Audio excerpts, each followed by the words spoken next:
말씀은 마태복음 19장 20절, 21절 두 절 말씀입니다. 그 청년이 이르되 이 모든 것을 내가 지켜 싸운데 아직도 무엇이 부족하니이까? 예수께서 이르시되 내가 온전하고자 할진대 가서 내 소유를 팔아 가난한 자들에게 주라. 그리하고면 하늘에서 보화가 내게 있으리라. 그리고 와서 나를 따르라. 어렸을 때 불렀던 주일학교 찬양이 참 중요하다는 생각을 한 번씩 가집니다. 어느 순간부터 주일학교 찬양이 생각나서 흥얼거릴 때가 있습니다. 그 주일학교 찬양을 흥얼거린 이후에 제 마음속에 드는 생각은 주일학교 찬양에 복음의 핵심 또는 복음의 본질이 모두 들어있구나, 그런 생각을 가지곤 합니다. 중학교, 대학교를 지나면서 주일학교 찬양은 그냥 시시한 그런 것으로 생각을 했는데, 이제 다시 한번 되돌아보니 그 주일학교 찬양에 모든 하나님 나라의 비밀, 천국의 핵심, 천국의 복음이 그 안에 들어있는 것을 가집니다. 어렸을 때 불렀던 찬양 가운데에 돈으로도 못 가요 하나님 나라, 힘으로도 못 가요 하나님 나라, 거듭나면 가는 나라 하나님 나라, 믿음으로 가는 나라 하나님 나라, 그리고 어여뻐도 못 가요 하나님 나라, 안착해도 못 가요 하나님 나라. 이 찬양의 가사가 오늘 본문에 있음입니다. 어떠한 청년이 예수님께 나와 질문을 합니다. 16절에 보시면 어떤 사람이 주께 나와서 이르되 선생님이여 내가 무슨 선한 일을 하여야 영생을 얻으리이까? 부자 청년의 말은 단순히 내가 무엇을 해야 천국에 갈 수 있고 구원을 받을 수 있습니까? 이러한 질문이 아닙니다. 저희들의 구원과 영생의 개념과 유대인들, 이 부자 청년이 말한 구원과 영생의 개념이 조금은 다릅니다. 예수님 당시의 유대인들은 메시아가 오면 로마로부터 해방되고 또 자유를 얻을 수 있을 것이다. 그 믿음을 가지고 있습니다.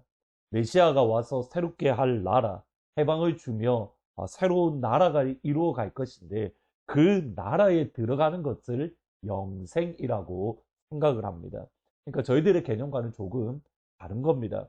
죽어서 천국 가는 것이 아니라 메시아가 와서 유다를 새롭게 할 그 나라, 모든 이방인들의 압제와 모든 이방인들의 억압에서부터 해방되고 다시 강대국이 되어 다윗이 누렸던 그 영광스러운 모습을 다시 한번 회복하고 그 가운데에 들어가는 것, 그 나라에 나도 참여하는 것을 영생, 그리고 이것이 유대인들의 관심사였습니다. 그 나라에 들어가기 위해서 유대인들은 율법을 지켜야만 했던 겁니다. 이 부자 청년은 이런 관점에서 어떤 면에서는 자신만만하게 예수님께 찾아왔습니다. 왜냐하면 그는 계명을 누구보다도 열심히 힘을 다해서 지켰기 때문입니다. 20절에 보시면 그 청년이 이르되 이 모든 것을 내가 지켰사온데 아직도 무엇이 부족하니까? 부자 청년의 십계명, 그것도 그리고 그것과 관련된 다른 모든 계명들이 지켰다라고 자신 있게 말합니다. 그리고 이것은 사실입니다. 왜냐하면 이 위에 예수님께서 부자 청년이 거짓말했다, 그렇게 말씀하지 않기 때문입니다. 예수님의 반응을 보면 이 부자 청년이 정말 십계명과 그 십계명과 관련된 모든 계명들을 지켰다는 것을 인정하시는 것을 보게 됩니다. 이렇듯이 예수님 당시에 율법에 대해서 흠이 없다라고 그렇게 말하는 사람들이 생각보다 많이 있었습니다. 바울이 그렇습니다. 빌립보서 3장 5절 6절에 보시면 나는 8일 만에 할례를 받고 이스라엘 족속이요 베냐민 지파요 히브리인 중에 히브리인이요 율법으로는 바리새인이요 열심으로는 교회를 박해하고 율법의 의로는 흠이 없다. 바울의 이 말은 갈라디아서를 통해서 다시 한번 말씀드릴 기회가 있을 것 같습니다. 저희들이 생각할 것은 예수님 당시에 유대인들은 율법을 지켰다, 따라서 율법에 따라서 나는 흠이 없다라고 말하는 그러한 사람들이 분명히 있었습니다. 그리고 그들은 메시아가 세워갈 그 나라, 모든 이방인의 압제로부터 해방되어서 하나님이 약속하셨던 그 영광, 그 축복이 있는 그 나라에 자신들은 들어갈 수 있을 것이다, 이렇게 생각을 했습니다. 그런데 예수님은 부자 청년의 이야기에서 한 걸음 더 들어가십니다. 그가 생각하지 않았던 부분, 그가 생각하지 않았던 영역까지 말씀하십니다. 그것이 21절입니다. 예수께서 이르시되 내가 온전하고자 할진대 가서 내 소유를 팔아 가난한 자들에게 주라. 그러면 하늘에서 보화가 내게 있으리라. 그리고 와서 나를 따르라. 예수님의 이 말씀을 다시 한번 점검해 보아야 합니다. 부자 청년에게 그가 가진 모든 소유를 팔아 가난하게 주라는 것은 그가 지금 무엇에 매여 있는가, 그것을 정확하게 보여주는 핵심입니다. 예수님의 말씀을 이해하기 위해서는 와서 나를 따르라, 이 말씀을 이해하실 필요가 있습니다. 예수님을 따르기 전에 반드시 해야만 하는 것, 누구든지 나를 따르려거든 자기를 부인하고 자기 십자가를 지고 나를 따르라. 자기를 부인하고 자기 십자가를 지고 나를 따르라. 여러분, 이 말씀을 부자 청년에 대입을 해본다면 부자 청년이 가지고 있는 재물을 팔아 가난한 사람들에게 주는 것이 자기를 부인하고 자기 십자가를 지는 과정인 겁니다. 부자 청년은 그의 삶이 재물에 매여 있었습니다. 그 재물을 부인하지 않으면, 그 재물을 부인하는 것이 아니면 자기를 부인하는 것이 아니고, 자기를 부인하지 않으면 그 다음 단계인 예수님을 따를 수 없고, 그리고 또 다른, 그러니까 부자 청년이 가지고 있는 천국이 아니라 예수님이 주시는 그 천국에 들어갈 수 없는 겁니다. 그런데 부자 청년의 삶을 다시 한번 되돌아보시면 부자 청년이 재물을 팔아 가난한 자들에게 주는 것이 정말 어려웠던 또 다른 하나의 이유가 있습니다. 단순히 돈을 좋아했기 때문이 아닙니다. 재물에 대한 유대인들의 생각 때문입니다. 예수님께서 부자가 하나님 나라에 들어가는 것이 낙타가 천국에 들어가는 것보다 어렵다라고 말씀을 하실 때에 제자들의 반응을 보시면 됩니다. 25절에 보시면 제자들이 듣고 몹시 놀라 이르되 그렇다면 누가 구원을 얻을 수 있습니까? 부자들이 구원을 받지 못한다면 우리는 구원받을 수 없다라는, 우리는 아예 구원받을 수 없음이 구원에 대해서 아예 막혀 있다라는 반응입니다. 이유는 유대인들이, 이 당시 유대인들은 부유함, 재물은 하나님이 주시는 선물로 이해했기 때문입니다. 재물은 하나님의 선물입니다. 율법을 지키고 하나님의 뜻대로 살고 하나님 마음에 합한 삶을 살았을 때 거기에 대한 보상, 거기에 대한 응답, 상급으로 하나님이 재물을 주신다라고 생각을 했습니다. 그러니까 내가 하나님의 말씀을 지키고 하나님의 뜻대로 살았기 때문에 그 축복으로 주는 것이 재물이고 부유합니다. 실제로 신명기 말씀을 보면 재물 얻을 능력을 주셨다라고 말씀을 합니다. 그러면 다시 한번 보셔야 됩니다. 하나님의 말씀을 지켰기 때문에 재물을 주셔서 부자가 되었습니다. 하나님의 말씀을 지키는 사람이 부자입니다. 그런데 그 부자가 천국에 들어가기 어렵다면 이 땅에 구원받을 사람, 하나님 나라에 들어갈 수 있는 사람이 누구인가? 제자들은 당연히 두려워하고 나는 천국에 들어갈 수 없다라고 인정할 수밖에 없는 겁니다. 다시 부자 청년에게 돌아가면 하나님이 나에게 주셨다라고 생각하는 그 재산, 하나님이 나에게 주셨다고 생각하는 그 재물까지 내려놓아야 됩니다. 선물이 아니라 하나님이 중요합니다. 이것은 우리 삶 전반에 걸쳐서 항상 그렇습니다. 여러분, 자녀가 소중합니다. 그런데 자녀보다 하나님이 더 소중하고 자녀보다 하나님이 더 중요합니다. 아브라함을 보시면 됩니다. 부모님이 너무 중요하고 소중합니다. 그런데 부모님보다 하나님이 더 중요하고 부모님보다 하나님이 더 소중합니다. 유다의 아사왕을 보면 됩니다. 사업과 직장이 중요합니다. 그러나 하나님이 더 중요하고 하나님이 더 소중합니다. 오늘 기도 제목은 먼저 하나님, 천국에 들어갈 수 있는 그 믿음, 나의 힘과 나의 능력으로 구원받을 수 없는 것을 인정합니다. 하나님, 천국에 들어갈 수 있는 그 믿음으로 천국에 갈 수 있도록 예수 믿는 믿음을 나에게 주십시오. 두 번째로 오늘 저희들이 드릴 제목은 하나님이 주신 선물을 하나님보다 더 소중하고 더 중요하게 여기는 것이 무엇인가 우리 스스로 점검하면 좋겠습니다. 부자 청년에게는 재물입니다.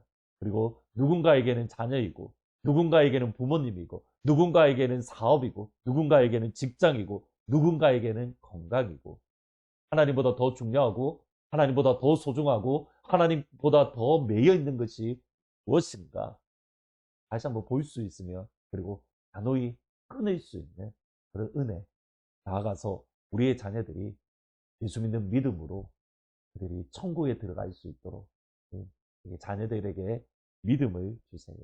예수님이 가장 소중하고 그 아이들의 커리어보다 예수님이 더 소중하고, 돈보다 예수님이 더 중요하고, 그 아이들이 하고 싶은 것보다 예수님이 더 중요하다는 것, 다른 아이들의 부흥이 아니라 우리 자녀의 부흥의 이야기가 될 수 있도록 도와주십시오. 기도하면 좋을 것 같습니다. 기도합니다. 하늘 아버지, 우리의 행과 능력으로 천국에 들어갈 수 없는 것, 오늘 말씀을 통해서 분명히 깨닫습니다. 그러기에 하나님, 하나님의 은혜를 부어 주십시오. 예수 믿는 믿음, 그 믿음을 우리 가운데에 풍성하고 충만하게 허락해 주옵소서. 하나님이 주셨던 선물을 하나님보다 더 존경하고 소중하게 붙들고 있는 것이 무엇인지 하나님 보일 수 있게 허락해 주십시오. 우리가 자녀에게 매여 있는지, 부모님에게 매여 있는지, 사업에 매여 있고 직장에 매여 있고 우리의 건강에 매여 있는지, 또는 우리의 시간에 매여 있는지 우리 자신을 점검을 하고, 이 모든 것들보다 예수님이 더 중요하고 예수님이 더 소중하고 예수님이 더 값진 보석인 것을 깨닫고 그 예수님을 붙들 수 있도록 하나님 도와주세요. 우리에게 재물을 팔아 가난한 자에게 주라고 하셨던 그 말씀, 그것이 우리에게는 무엇인지 오늘 이 시간 우리 영혼과 마음속에 말씀하여 주옵소서. 마지막으로 우리 자녀들을 위하여 기도합니다. 아버지, 예수님이 소중함을 이 자녀들이 경험하게 하시되, 그 아이들의 커리어보다, 그 아이들의 재물보다, 그 아이들의 삶 자체보다 예수가 소중한 것을 다른 아이의 부흥이 아니라 이 자녀의 부흥이 이야기가 될 수 있도록 축복하여 주옵소서. 예수님의 이름으로 기도합니다. 네. 우리의 부흥의 이야기가 될 수 있도록 그래서 같이 기도하면 좋겠습니다. 내일 주일날 기쁜 얼굴로 다시 찾아뵙도록 하겠습니다. 내 안에 가장 귀한 것 예수를 알미라.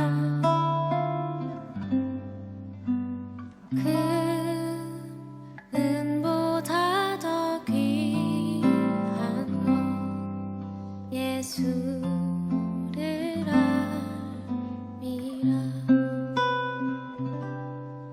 세상 지식보다 귀한 것 예수를 알미라.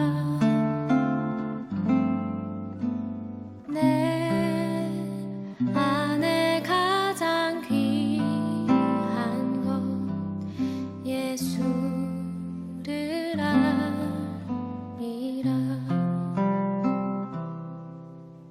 예수의 이름 존귀한 그 이름 예수의 이름 능력의 그 이름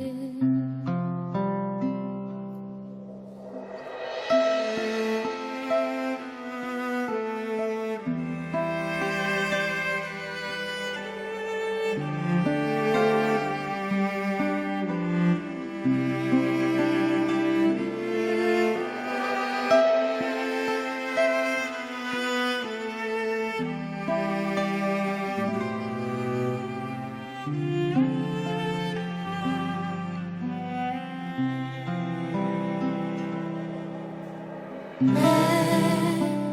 안에 가장 귀한 것 예수를 알미라. 그 은보다 더 귀한 것 예수를 알미라. 세상 지식보다 귀한 것 예수를 알미라. 내 안에 가장 귀한 것